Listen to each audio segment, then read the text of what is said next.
리플로 인해서 발발된 증권성 여부, 미국에 의해서 우리나라에도 서서히 불똥이 튀고 있다. 그러나 리플이 빠지는 게 아닌가요? 한번 읽어보겠습니다. 금융위에서 단독입니다.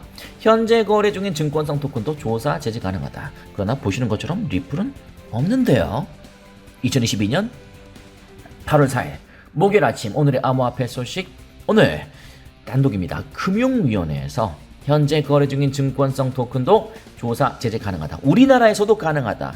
근데 리플이 빠졌다. 어떤 의미가 있는지 여러분께 상세하게 전달해 드리도록 하겠습니다. 구독자 43,700명 진심으로 감사의 말씀드리겠습니다. 구독, 좋아요 정중히 부탁드리겠습니다. 멤버십 원하시는 분들, 리플에 대한 더욱 진한 이야기, 그리고 도대체 뭘 잡았길래 88.1%, 도대체 멤버십 안에 있는 사람들은 뭘 했길래 뭐 200, 450, 저는 제 거 그대로 다 오픈합니다. 제 겁니다. 다른 사람 거 아니에요. 제 거예요. 자, 지금 이거 또 오르고 있습니다. 이따가 잠시 후에 공개하고 있습니다. 어떤 건지 제가 알려드리고, 중요한 건 리플의 방향입니다. 이거는 저의 개인적인 플레이고요. 자, RSI의 업그레이드된 기념 Money Flow Index, Relative Strength Index를 통해서 리플의 단기 방향을 여러분께서 보실 수 있겠습니다. 궁금하신 분들은 언제든지 확인하시면 되겠습니다. 자, 말씀 이어가도록 하겠습니다.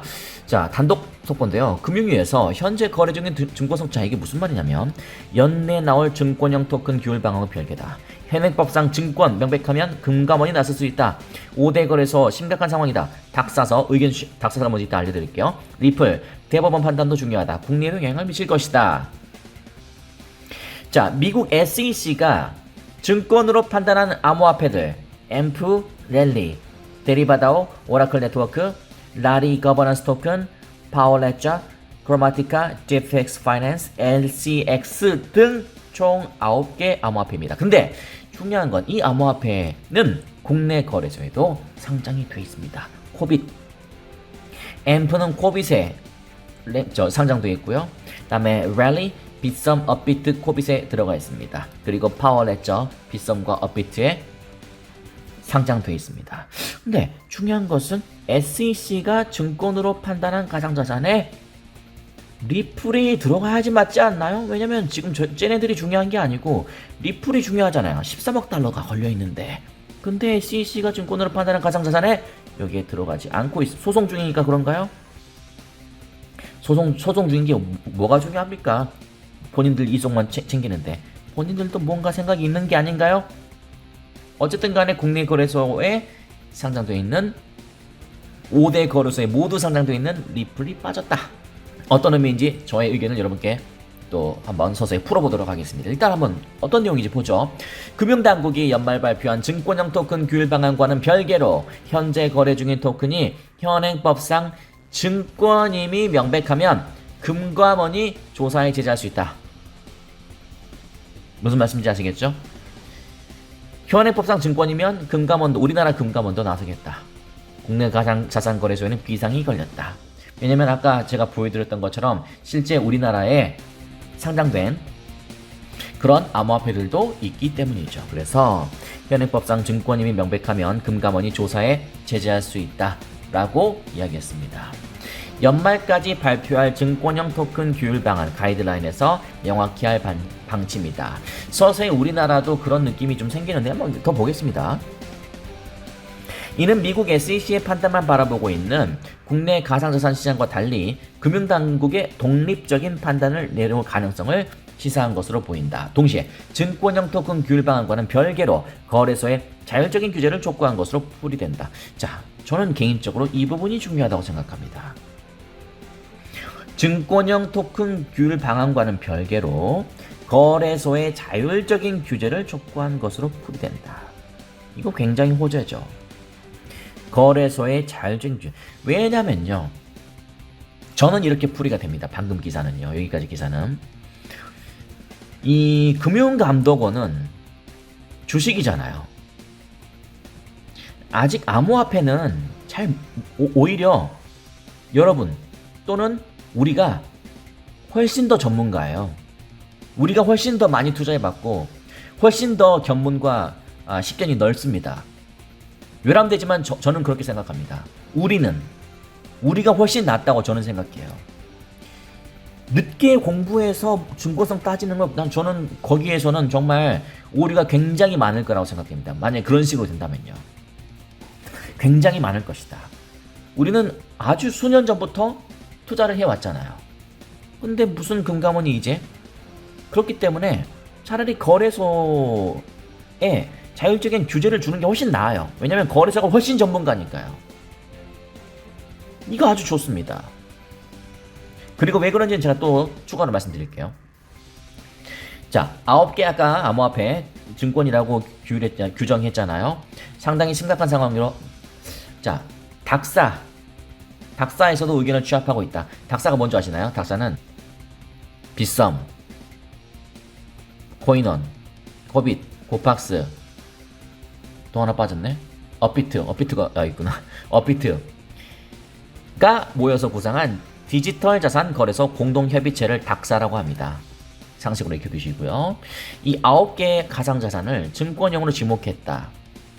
엠프와 랠리, 파워레저는 닥사 소속 국내 가상자산 거래소에도 상장돼 있기 때문에 이게 문제가 될 수 있다는 이야기인데요.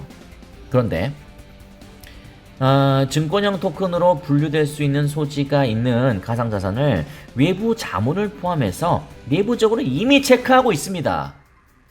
다시 한번 정리해드리겠습니다. 이미 내부적으로 체크하고 있어요.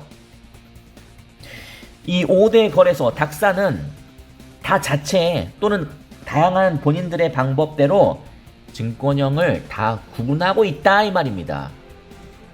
무슨 말씀인지 아시겠나요? 거래소의 자율적인 규제를 촉구한다라고 했잖아요. 좋은 거라 그랬습니다. 왜냐면 이미 본인들이 하고 있어요. 보세요. 자, 업비트 보겠습니다. 업비트 사내 변호사를 통해서 증권성 여부를 검증하고 있습니다. 그러니까 업비트고요. 그 다음 일부 색깔 다르겠습니다. 코인원. 자, 증권성 여부가 없는지를 확인한 법률 의견서를 상장 심사 전에 제출하도록 하고 있습니다. 심사 전에 법률 의견서를 내야 돼요. 그래서 그거 안 내면 상장 안 시켜줘요. 왜냐면 증권일 수 있으니까요. 그러면은 만약에 코인원이라면 코인원의 이 소비자들, 투자자들에게 피해를 입힐 수 있잖아요. 괜히 증권형인 걸 괜히 상장시켰다가 상장 폐지되면 손해보잖아요. 좋습니다. 자, 고팍스 빗썸도 마찬가지로 필수 사항은 아니지만 상장 시 참고하고 있다.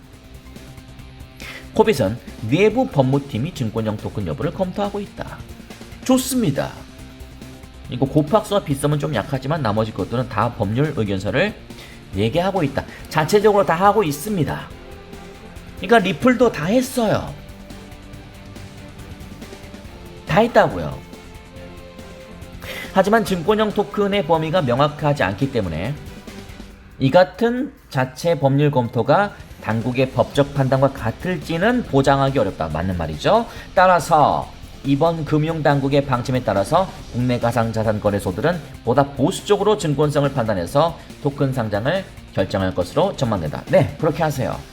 맞아, 좋은 겁니다. 한편 이번에 증권성이 인정된 9개 토큰도 아직 SEC의 판단 단계인 만큼 리플의 증권성에 대한 미국 법원의 판결이 나와야지 한국의 규제책도 탄력을 받을 것이라는 반론도 있습니다. 우리 같은 사람들이죠.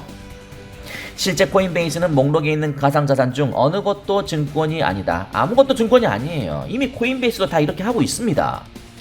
디지털 자산 증권에 관해서 비공개 지침이 아닌 공식적인 절차를 밟아서 규제하라는 제출했다. 어쨌든 간에 핵심이 무엇이냐면요. 제가 생각했을 때는 우리나라 5대 가상자산 거래소는 이미 자체적으로 하고 있다.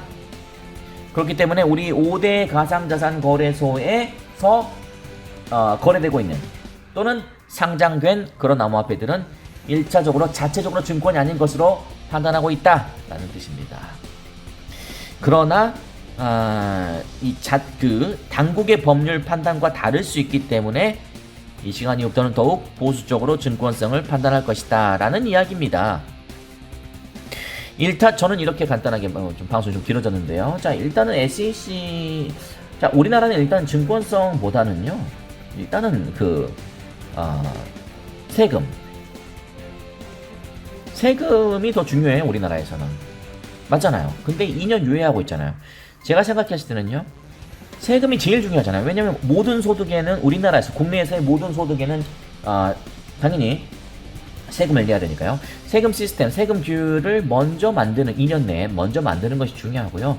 증권은 그 다음 이야기라고 생각합니다.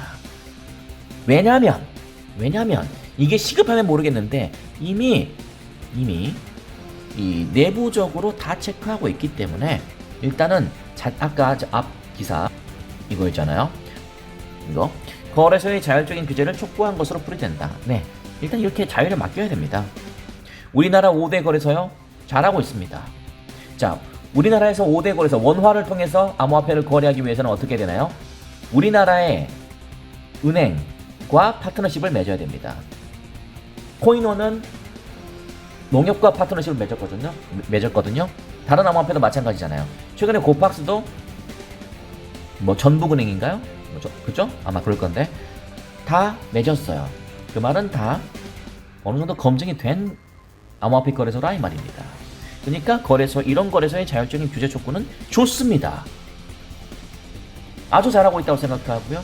가장 중요한 것은 여기 SEC도 쫄았던지 리플을 넣지 않고 있다.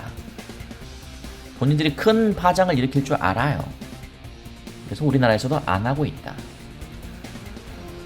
SEC는 리플을 두려워하고 있지 않느냐 라는 생각을, 저의 주관적인 의견을 여러분께 말씀드려 보겠습니다. 구독과 좋아요 정중히 부탁드리겠습니다. 멤버십 원하시는 분들 아까 말씀드린 것처럼 언제든지 들어오시면 이렇게 리플의 단기 방향을 오른쪽 분들과 함께 확인할 수 있겠습니다. 저희는 잠시 후에 10시 30분 방송 때 뵙겠습니다. 좋은 아침입니다.